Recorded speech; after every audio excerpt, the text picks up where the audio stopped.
Programme बड़ी बात में खुशामदीद। मैं हूं सादुल हसन। नाज़रीन, सियासी मंजरनामे पर नई जमातों के बनने, नए फॉरवर्ड ब्लॉक्स के सामने आने और पुरानी जमातों में नए पंछियों की परवाजों में भी इंतहाई तेजी आ गई है। काफ लीग, पीपल्स पार्टी या जहांगीर तरीन और अलीम खान, इन सब ने सियासी जोड़ तोड़ के लिए सर जोड़ लिए हैं। एक मखसूस जमात को खैरबाद कहने वालों की सेंचुरी भी पूरी हो चुकी है, जिसके बाद बड़ी तादाद का जहांगीर तरीन से मिलाप का इम्कान भी है, जबकि चौधरी शुजात की काफ लीग भी पूरी तरह मुतहर्रिक है और साबिक गवर्नर पंजाब चौधरी सरवर अपने पुराने साथियों को काफ लीग के नए साथी बनाने के मिशन पर हैं। साबिक वज़ीर-ए-आज़म आज़ाद कश्मीर सरदार तनवीर इलियास की काफ लीग में मुमकिन शमूलियत को भी अहम समझा जा रहा है। ऐसे में सियासी दावपेच के जादूगर आसिफ जरदारी कैसे पीछे रह सकते थे? उन्होंने भी फौरी तौर पर लाहौर में पड़ाव डाल दिया है और भरपूर सियासी डीलिंग वीलिंग कर रहे हैं। एक तरफ सियासी हिजान अपने अरूज पर है तो मौशी मैदान में भी पाकिस्तान के लिए मुश्किलात अपनी इंतहाओं को आन पहुंची है।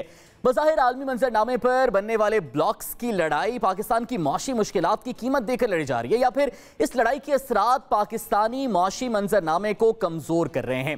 IMF का मुआहिदा खत्म होने में फ़कत एक माह बाकी है, ताहम ये मुआहिदा ताहाल भी मंतकी अंजाम तक नहीं पहुंचा है और अब IMF भी पाकिस्तान के सियासी मामलात में मुदाखलत पर तुल गया है, जिसका जवाब वज़ीर ममलकत बराए मौशी अमूर ने किस तरह दिया है, आइए सुनते हैं।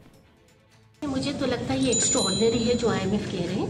IMF उमूमन मैंने जितना IMF को स्टडी किया है और उनका इंगेजमेंट बाकी ममालिक से देखा है, इस तरह की चीज़ें IMF नहीं कहा करता है ऑर्डिनरली। इन तमाम तर मामलात के साथ साथ कानूनी मैदान में भी अहम पेशरफ सामने आई है। ऑडियो लीक्स कमीशन और इस कमीशन पर तहकीकात करने वाले बेंच के हवाले से भी तहफ़्फ़ुज़ात और मौज़ूद जजेस के बयानात भी सामने आए हैं। अब इसमें जो कानूनी तौर पर तज्ज़िये पेश किए जा रहे थे, एक तफरीक बड़ी अदालतों में होने की, उस पर भी मुहर सब्त होती नजर आ रही है। इन तमाम तर मामलात पर बात करेंगे। हमारे साथ मौजूद हैं वज़ीर-ए-आज़म पाकिस्तान के मुआविन खुसूसी कैसर अहमद शेख साहब, तज्ज़ियाकार मुबशर बुखारी साहब, और हमारे साथ मौजूद हैं पाकिस्तान बार काउंसिल के एग्जीक्यूटिव कमेटी के सरबराह और माहिर कानून हसन रज़ा पाशा साहब। आप तीनों मेहमानों का बहुत शुक्रिया। कैसर शेख साहब, आपसे गुफ्तगू का आगाज़ करना चाहेंगे। ज़ाहिर है हुकूमत पर हर किस्म के सियासी बहरान को टालने की एक बड़ी जिम्मेदारी आयद होती है। इस वक्त मौशी मैदान में जो चैलेंजेस हैं उनको आपसे बेहतर कोई नहीं जानता, और वो शायद सबसे ज़्यादा ज़रूरी चैलेंजेस हैं।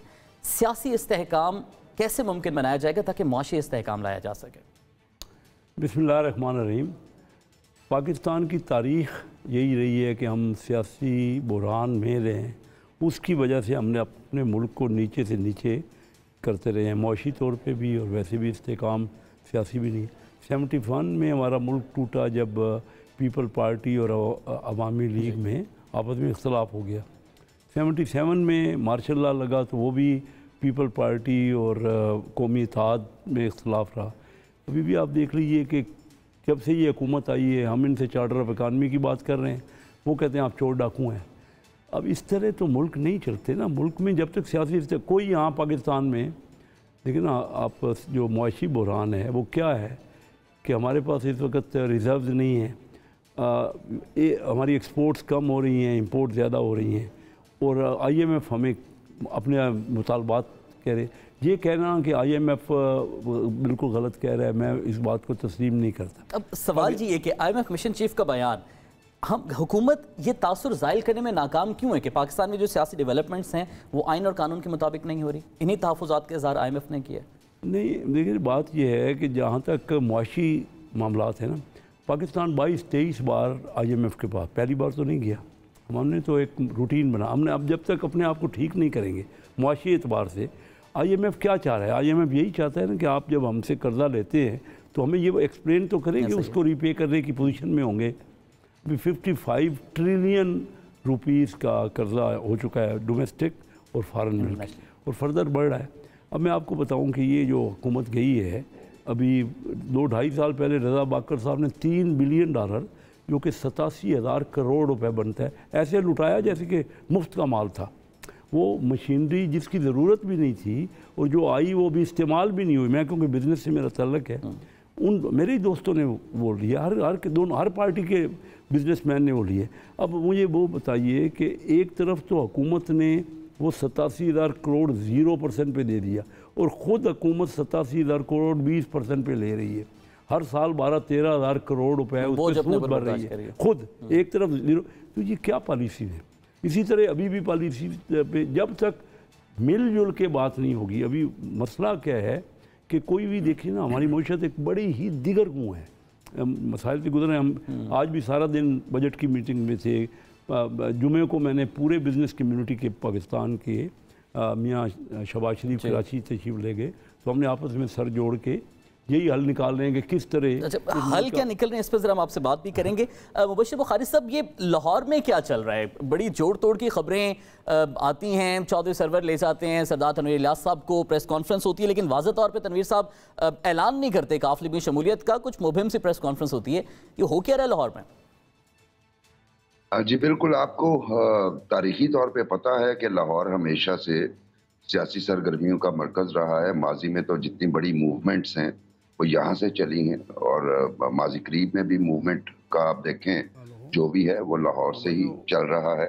और दूसरी बात ये है कि इलेक्शन ईयर है, और सबको पता है इलेक्शन ईयर है, और जब भी इलेक्शन करीब आते हैं तो इस तरह की सरगर्मियाँ यूजुअल हालात में भी जो है वो ज्यादा हो जाती हैं। लेकिन अब चूंकि अनयूजुअल सर्कमस्टेंसेस हैं, पॉलिटिकल इंस्टेबिलिटी अपनी जगह पे है, गैर यकीनी की सूरत हाल, एक सियासी हिजान बरपा है, तो उस वजह से वो एक्टिविटीज ज्यादा विविड भी हैं और ज्यादा थ्रॉटल के साथ भी हो रही हैं।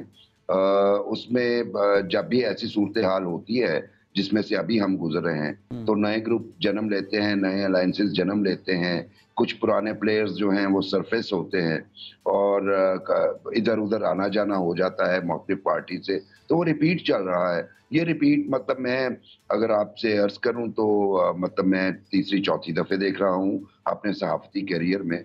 मतलब पहली दफ़े ये वाला मामला हमने देखा 1988 में, खैर मैं स्टूडेंट था, उस वक्त ग्रेजुएशन कर रहा था, जब ये हमने इसी तरह की, चूंकि पीपल्स पार्टी का बहुत जोर था और बहुत सारे लोगों को ज्वाइन करते हुए देखा पीपल्स पार्टी दूसरी पार्टी छोड़ के। फिर जनरल मुशर्रफ साहब के दौर में एग्जैक्टली यही सिचुएशन थी जो आज आप देख रहे हैं। मसलन उस वक्त जी किंग्स पार्टी तो बाद में डेवलप हुई, पहले एक मुस्लिम लीग बनी, और मुस्लिम लीग क्यू का नाम भी बाद में हुआ था काफी जाके, वो पहले मुस्लिम लीग ही थी। और साथ में फारूक लगारी साहब की मिलत पार्टी थी, आफ्ताब शेरपाव साहब मुल्क से बाहर थे, वो वापस तशरीफ लाए, उनकी पार्टी आ गई। फिर पाकिस्तान पीपल्स पार्टी के अंदर से एक स्प्लिंटर निकला जिसको पाकिस्तान पीपल्स पार्टी पैट्रियट के नाम से जाना गया, और एंड पे सबको मर्जर के साथ पाकिस्तान मुस्लिम लीग क्यू बनी। लेकिन तमाम पार्टीज को जो अलाइज थे, इंक्लूडिंग मिलत पार्टी जो उस वक्त नेशनल अलाइज के प्लेटफॉर्म से लड़ी थी, तो उसे किंग्स पार्टी में मर्जर के बाद अगर यही स्टोरी अभी रिपीट हो रही है और मर्जर के साथ एक किंग्स पार्टी की अगर हम कहें कि तज्जिए हैं या इम्कानात हैं, तो ये तो फिर हुकूमती इत्तेहाद में शामिल जमातों के लिए भी तहफ़्फ़ुज़ की बात होगी बहुत बड़े। जी बिल्कुल होनी भी चाहिए, लेकिन अभी किंग्स पार्टी कौन सी है ये इसका तयन होना बाकी है।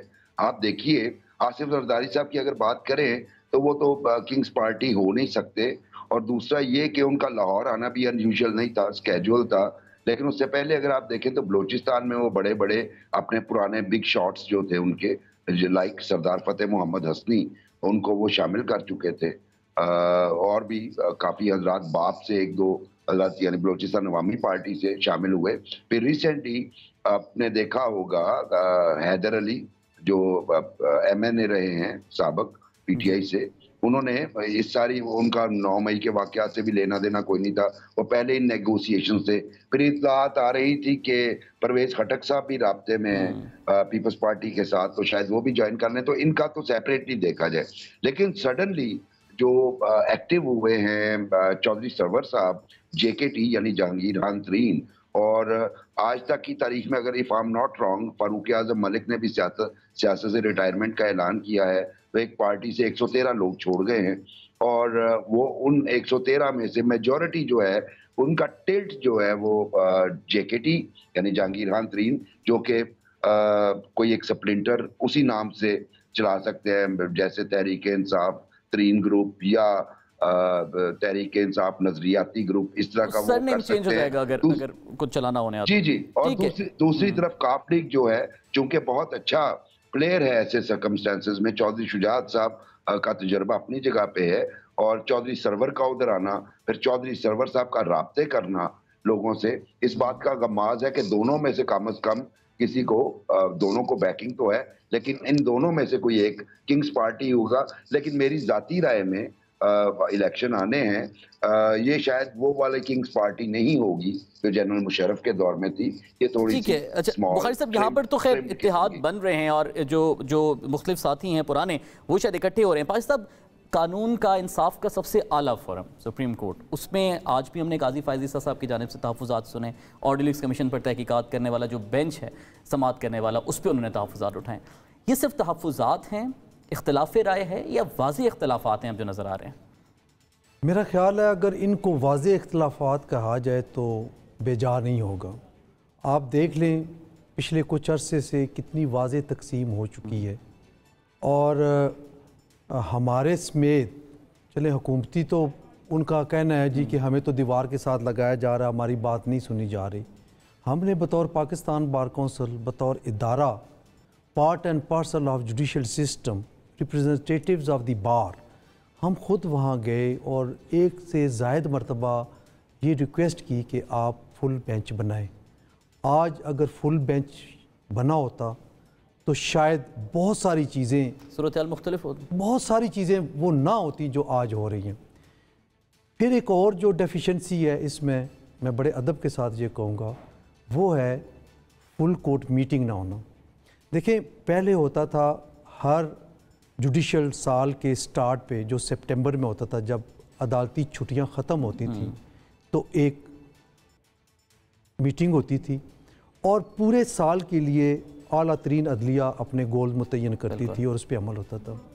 पिछले 2.5 साल से नहीं तवक्कुफ कीजिएगा, हमें यहाँ पे चौधरी सरवर साहब ने ज्वाइन किया, उनसे जरा बात करके फिर अपन अपॉइंटमेंट कर लीजिएगा। बहुत बहुत शुक्रिया चौधरी साहब वक्त देने के लिए। चौधरी साहब, आज ये डेवलपमेंट क्या हुई है, कुछ हमारे सामने आप वाजे कर सकेंगे? तनवीर इलियास साहब की प्रेस कॉन्फ्रेंस से पहले ये खबरें थी कि वो आज ऐलान शायद कर रहे हैं काफ लीग में शामिल होने का, फिर कुछ तासुरात ऐसे आए सामने कि शायद वो अपने ग्रुप से कुछ मुशावरत करेंगे, इसको भी गालिबन उन्होंने रद्द किया। ये डेवलपमेंट हुई क्या है चौधरी साहब? देखिए, मैं अर्ज करूं जी कि चौधरी शुजात साहब से उनकी मीटिंग हुई थी और वो चौधरी शुजात साहब अपने फादरली फिक्र समझते हैं, तो उन्होंने उनसे कहा और उन्होंने कहा कि भाई आप उन्होंने कहा कि मेरा ग्रुप है, वहाँ पर इतने मेरे मेंबर्स हैं, इतने मेरे पाकिस्तान में हैं, तो उन्होंने कहा कि फिर बेस्ट ये है कि आप चंद दिनों में इन सब को इकट्ठे कर लें और उसके बाद फिर उनकी मुशावरत से फिर मेरे पास तशरीफ लाएं। और उन्होंने कहा कि जो भी आप फिर अप्रूव करेंगे, जो भी मैं फैसला करूंगा आपकी मुशावरत से। वो बहुत ज्यादा एहतराम करते हैं चौधरी साहब का, और आपको मालूम है कि चौधरी साहब की जो सोच है वो लॉन्ग टर्म होती है, शॉर्ट टर्म नहीं होती। तो उन्होंने उनको यही मशवरा दिया कि आप जो आपके असेंबली के मेंबर, उन्होंने कहा कि मेरे पास मेंबर असेंबली हैं आज़ाद कश्मीर में भी, पाकिस्तान में भी, उन्होंने कहा बेस्ट तरीका ये है कि उनके साथ मुशावरत करो और फिर उन सब को लेकर मेरे पास। जो सब चौधरी शुजात साहब के लिए तो जो इज्जत और एहतराम का इजहार है वो तो आज सरदार साहब ने किया है, लेकिन क्या सरदार साहब, ज़ाहिर आपकी भी ज़ाती उनसे गुफ्तगू हुई है, आपके साथ सफ़र भी किया उन्होंने, क्या वो जहांगीर तरीन या पीपल्स पार्टी के ऑप्शंस भी देख रहे हैं या वहाँ से भी राब्ते हैं या आपके साथ ही मजबूत है? बिल्कुल, उन्होंने एक दफ़ा भी नहीं कहा, कल भी, आज की मीटिंग में भी, कि उनकी ऑप्शन है। हाँ, एक उनका माइंड जरूर है कि सबको साथ लेके चलना चाहिए, तमाम पार्टियों के दरमियान आपस में डायलॉग होना चाहिए। वो समझदार आदमी है और उसका ख्याल है, लेकिन वो उसने कहा कि जो मेरी सियासी गुरु हैं वो चौधरी शुजात साहब हैं और उनकी मर्जी से जो भी करूँगा करूँ। तो चौधरी साहब, आने वाले दिनों में आपके साथ फिर मजीद कौन कौन से रहनुमाओं की प्रेस कॉन्फ्रेंसेस देख सकते हैं? कल हम इंशाल्लाह जा रहे हैं खैबर पख्तूनख्वा में, कोई अच्छे डेवलपमेंट, अच्छे सरप्राइजेस देंगे। चलें, बहुत बहुत शुक्रिया चौधरी साहब, हर साल मौजूद थे। जी बादशाह साहब, आप अपनी गुफ्तगू कर रहे थे, आप उसको सिलसिले को आगे बढ़ाइए कि वो जो मीटिंग होती है उसके हवाले से आप बात कर रहे थे। हाँ, वो तकरीबन 2.5 साल हो गए हैं वो मीटिंग नहीं हुई, और आपने देखा होगा कि कई दोस्तों ने ऑब्जेक्शंस भी किए कि जनाब अब हालात ये हो गए हैं कि सुप्रीम कोर्ट के जज साहबान चीफ जस्टिस साहब को ख़त लिखते हैं और वो मीडिया पे भी आते हैं।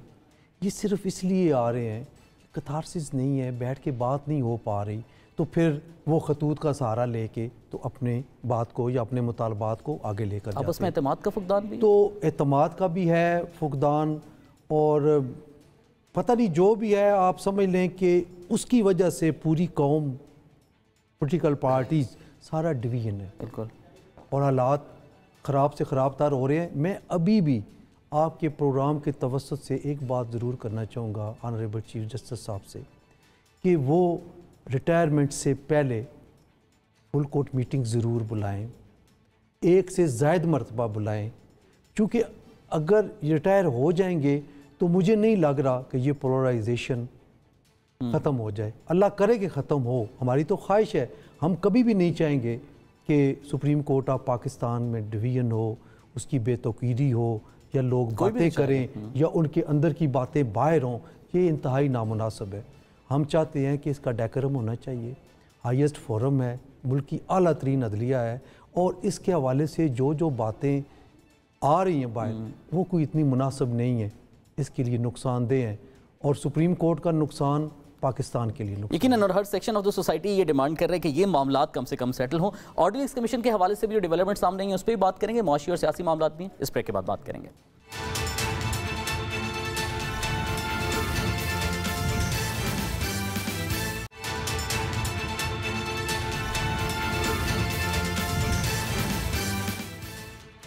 Welcome back to the show नाज़रीन। कैसे शेख साहब, आज आयशा पाशा साहिबा ने भी कहा कि IMF से 1 महीना रह गया प्रोग्राम, इसकी कंटिन्यूशन अगर ना हो सके तो ज़ाहिर ये ख़त्म हो जाएगा।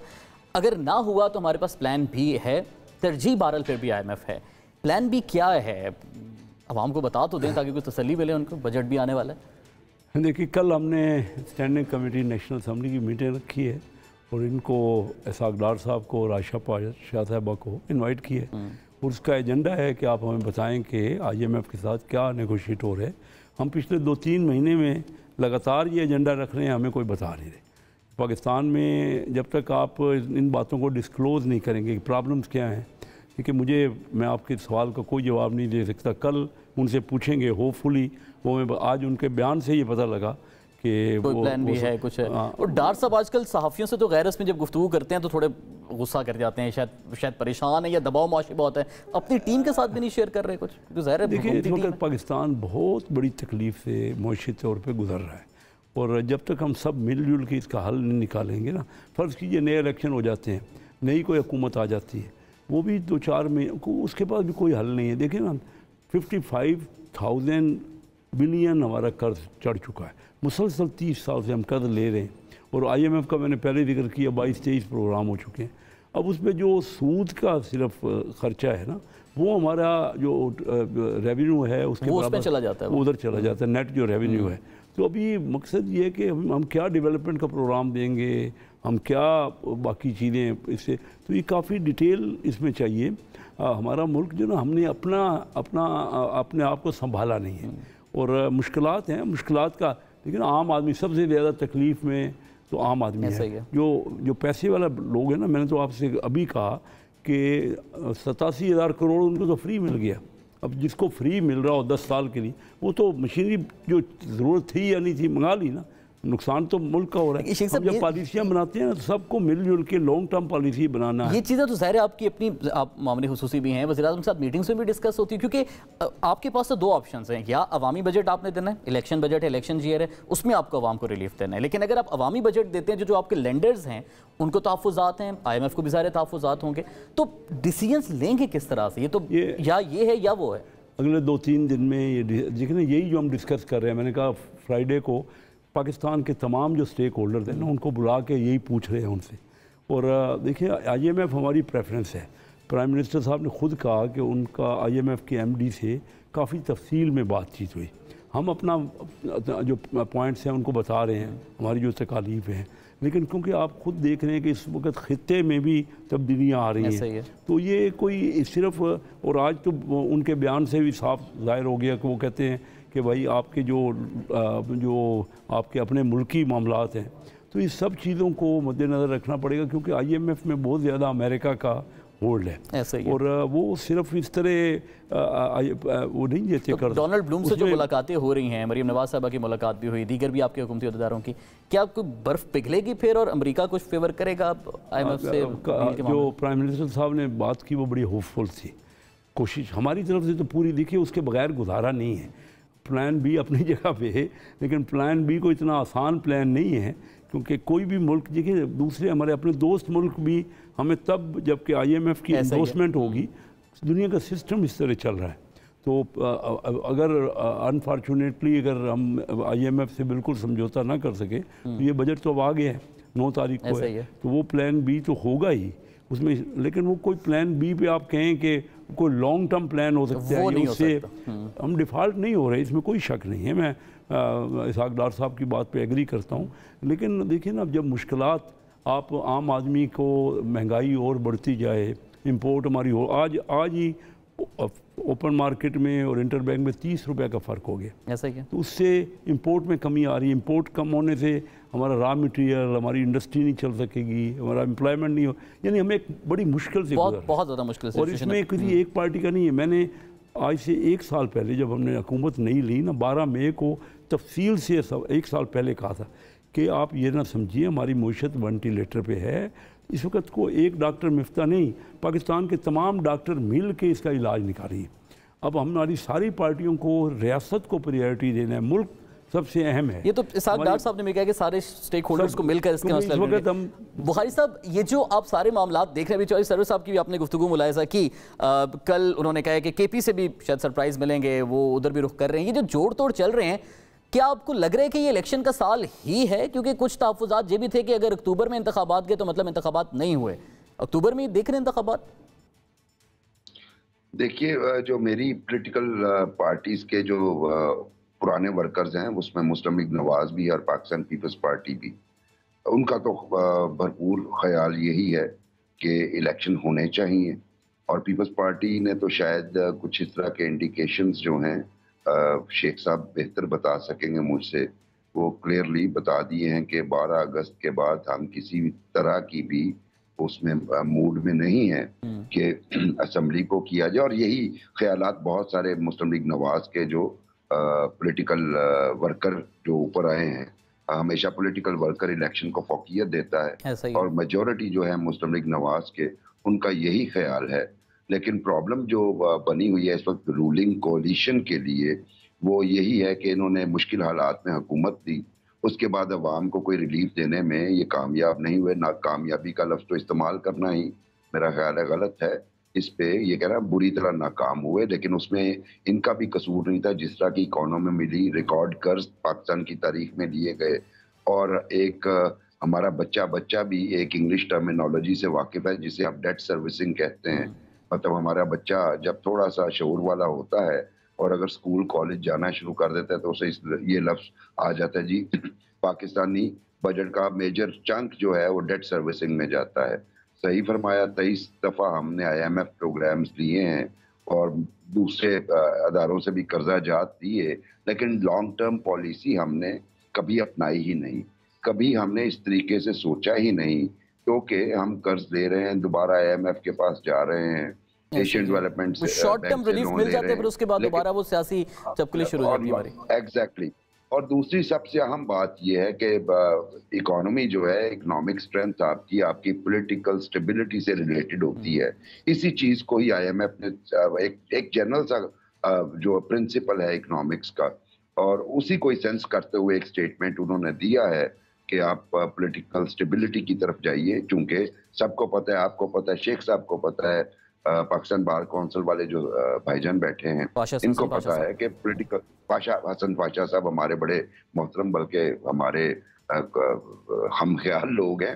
तो वही है कि पॉलिटिकल स्टेबिलिटी जो है वो लाना ज़रूरी है, और पॉलिटिकल स्टेबिलिटी लाने के लिए इलेक्शन ज़रूरी हैं। अगर आप इसी तरीके से प्रोलॉन्ग करेंगे इलेक्शंस को, तो ये जो स्टेबिलिटी का सोचना छोड़ दीजिए, इंस्टेबिलिटी शायद किसी और चीज़ में कन्वर्ट हो जाएगी जो बहुत ज़्यादा।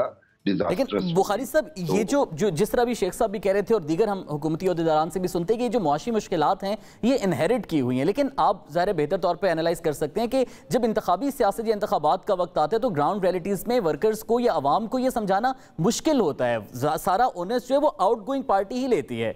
तो इस सूरत हाल में अगर अवाम फ्रेंडली बजट नहीं आता, IMF की मुश्किलात और सख्त शराइत रहती हैं, तब भी आप समझेंगे कि हुकूमती जो इत्तेहाद है वो इंतखाबात में जाने को तैयार होगा? जी, मैं अर्ज करूं कि बिल्कुल ये इदराक बिल्कुल है हुकूमती इत्तेहाद के लोगों को। वो यही कह रहे हैं कि इस परफॉर्मेंस के साथ जाएंगे तो हमें बिल्कुल रिजेक्ट कर दिया जाएगा, लेकिन ऐसा भी नहीं होता। उसकी वजह यह है कि जो पुराने वोटर्स होते हैं वो बड़ी मुश्किल से साथ छोड़ते हैं।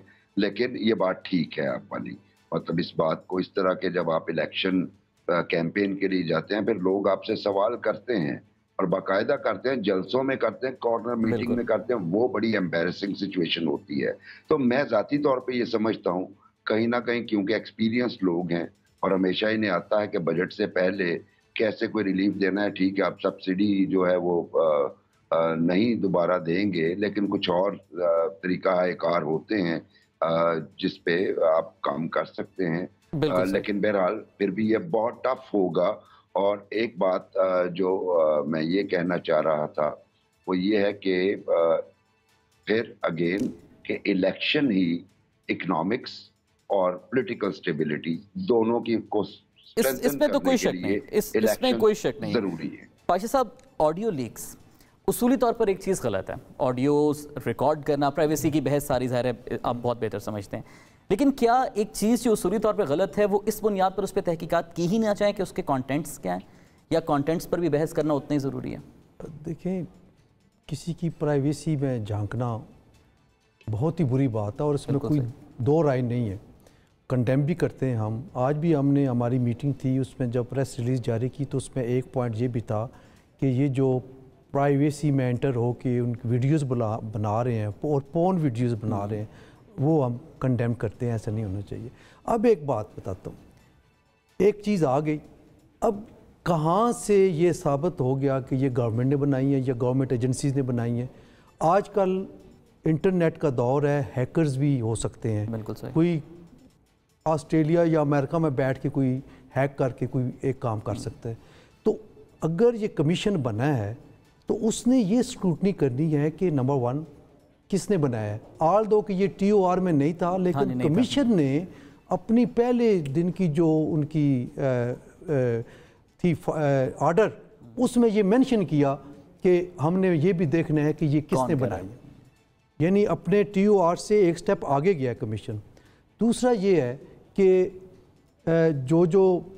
अब जो पटिशनर्स हैं जिन्होंने उसको चैलेंज कर दिया, मैं नहीं समझता कि उनको चैलेंज करना चाहिए था, बल्कि एक बड़े नाम है, एक हमारे सुप्रीम कोर्ट बार के प्रेसिडेंट हैं, is a very good lawyer, उनकी भी है ऑडियो, इमरान खान साहब ने की है। क्या उनको क्लैरिटी नहीं चाहिए? अपना नाम क्लियर करना नहीं चाहते? अगर वो समझते हैं और उन्होंने इस चीज़ का इजहार भी किया कि नहीं जी ये पैचिंग की गई है, तो पैचिंग कौन साबित करेगा? कौन सी एजेंसी करेगी? बिल्कुल सही। या तो कमीशन बने, फिर गवर्नमेंट ने एक पार्लिमानी कमेटी बना दी, उसका आज स्टे हो गया। तो देखिए, किसी तरफ तो जाना है मामलात ने, किसी ने तो स्क्रूटनी करनी है। कमीशन की तश्कील में चीफ जस्टिस ऑफ पाकिस्तान को कॉन्फिडेंस में नहीं लेना चाहिए था? जो एक्ट है Pakistan commission of the inquiry act 2017, उसकी सेक्शन 3 के तहत गवर्नमेंट ने बनाया है और उसमें कहीं भी जिक्र नहीं है कि honourable chief justice of Pakistan से ऑन बोर्ड लेना है या उनसे पूछना है या उनसे मशवरा करना है। और यही चीज़ ऑनरेबल चीफ जस्टिस साहब ने प्रोसीडिंग्स के दौरान भी की कि रवायतन अच्छी रवायात है, हमसे पूछना चाहिए था। तो रवायतन अलग बात है, फिर रवायतन एक और भी चीज़ है। हमने रेफरेंसेस फाइल किए हुए हैं, उसमें भी ऑडियो लीक है, उसमें भी एक ऑनरेबल जज साहब उस वक्त के वज़ीर आला के साथ बात कर रहे हैं, किसी मुल्ज़म मोहम्मद ख़ान की भी बात हुई। ये सारी चीज़ें इंटरकनेक्टेड है। तो हमने इसीलिए रेफरेंस फाइल किया कि अगर वो गलत है, जिसने बनाई है उसके खिलाफ कार्रवाई करें। तो वो रेफरेंस चला गया आगे? अगर वो अब रेफरेंस अभी तो हमें कोई इतला नहीं आई कि रेफरेंस, और आज हमने मुतालबा भी ये किया, आज हमारी मीटिंग थी उसमें भी ये मुतालबे में रखा है कि रेफरेंस को आप लगाएं।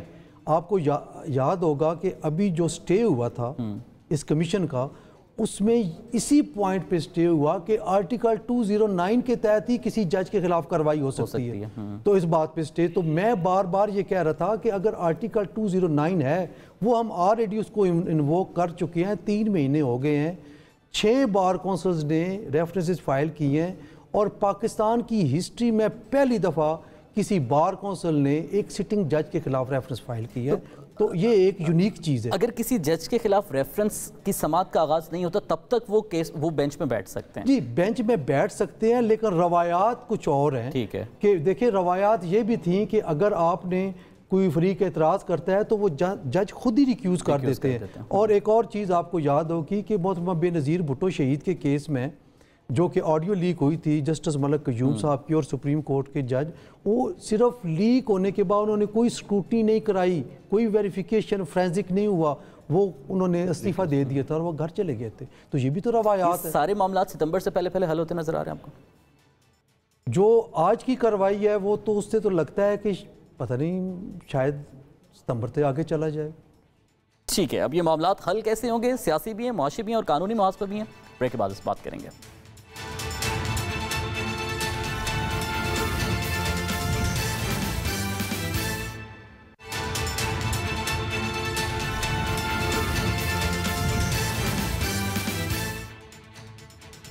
Welcome back to the show नाज़रीन। हमें ज्वाइन किया है सीनियर सहाफ़ी हैं मौशी तज्ज़ियाकार खुर्रम हुसैन साहब ने। बहुत बहुत शुक्रिया खुर्रम साहब वक्त देने के लिए। सर, मौशी मुश्किलात का खैर जिक्र तो हम सब कर रहे हैं, आशारिये भी देख रहे हैं और ज़ाहिर सी बात है तसल्ली बख्श हमें सूरत हाल नज़र नहीं आ रही। अगर वजूहात की बात की जाए, आप अपने तज्ज़िये में क्या देखते हैं? बैरूनी फैक्टर्स या फिर अंदरूनी मसाइल? किस वजह से आज ये मौशी मामलात इस नहज तक पहुँचे हैं सर? ये दोनों बातें जिनका आपने जिक्र किया साद, और एक तीसरी भी इसमें फैक्टर इन्वॉल्व है जो हमारी अपनी तारीख, हमारा अपना पास्ट, तीनों ने मिला के एक ये सिचुएशन बनाई है।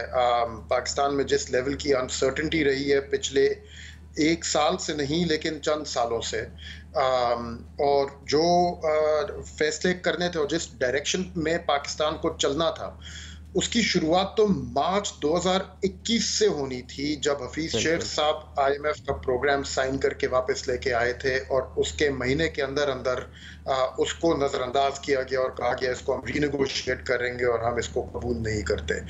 उसके बाद से जो ये वाली स्टोरी शुरू हुई है कि एग्रीमेंट साइन किया और फिर उसको परे कर दिया, उस स्टोरी ने हमें बेसिकली यहाँ तक पहुँचाया है। तो वो 2 दफ़ा खान साहब की हुकूमत ने किया, एक दफ़ा ये PDM हुकूमत ने किया, यानी कि दोनों ही इसमें इन्वॉल्व हो गए ये काम करने में।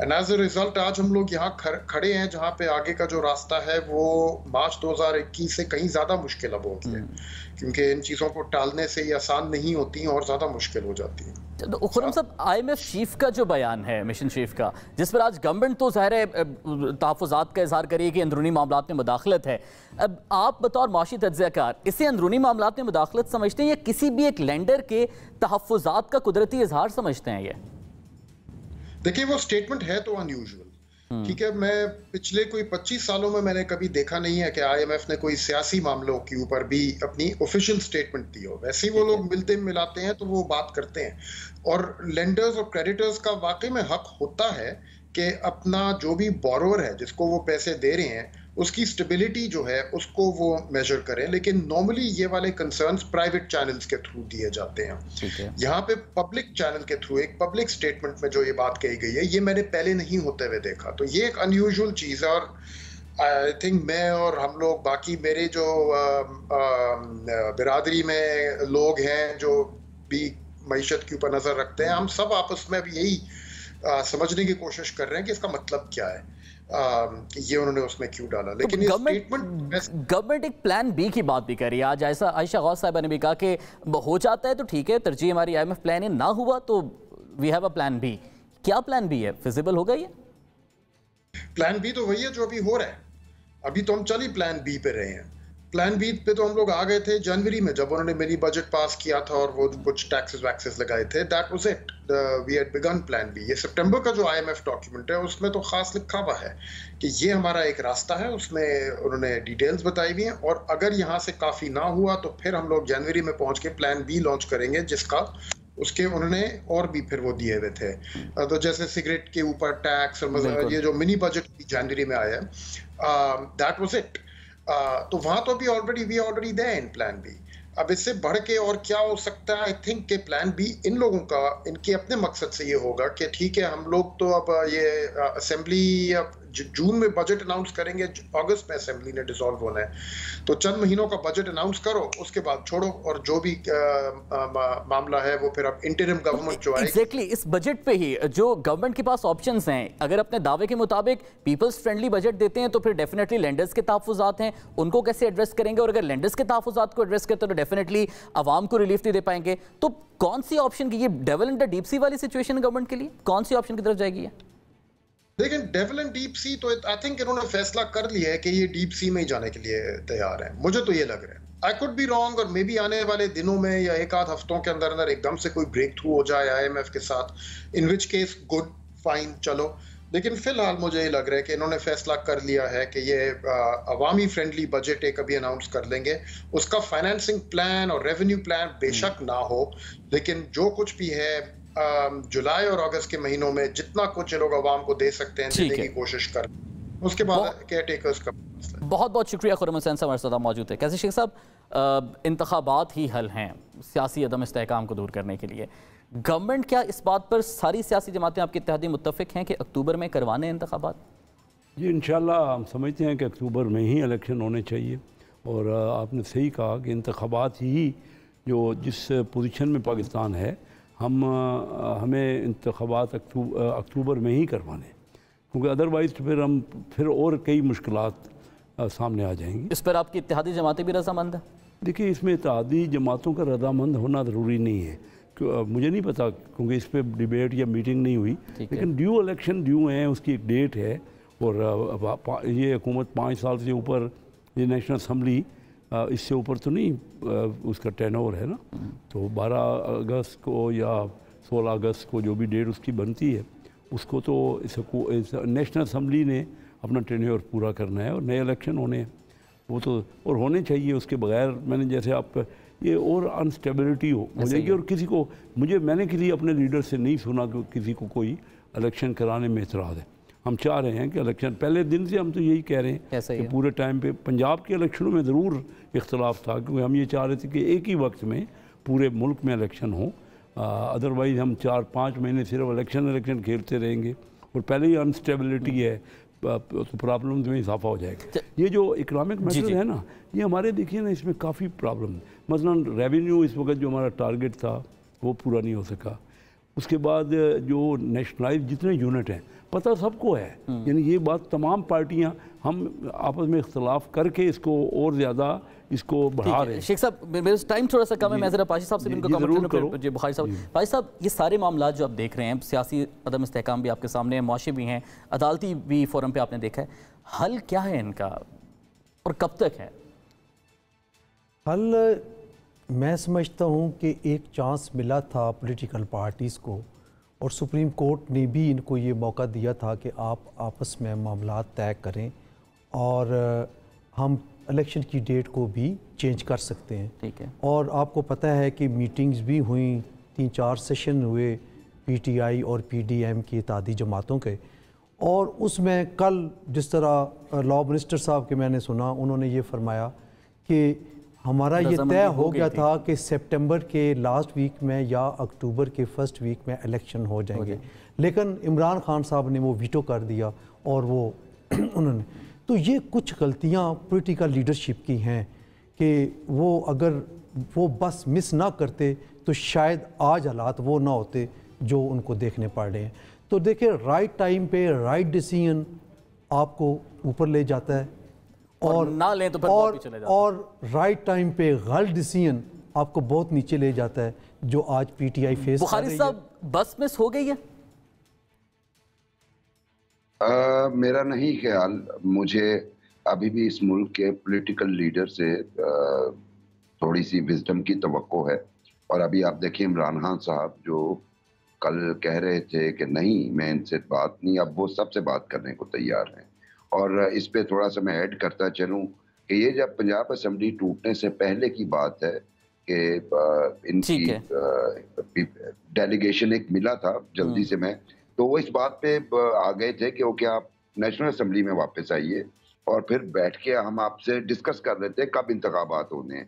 उस वक्त ठीक है बुखारी साहब, मेरे पास प्रोग्राम का वक्त खत्म हो चुका है। आपका बहुत बहुत शुक्रिया कैसे शेख साहब, हसन रज़ा पाशा, मुबशिर बुखारी साहब, आपके वक्त का बहुत शुक्रिया। नाज़रीन, प्रोग्राम बड़ी बात से मुझे इजाज़त दीजिए, आपसे दोबारा मुलाकात होगी अल्लाह ने के बाद।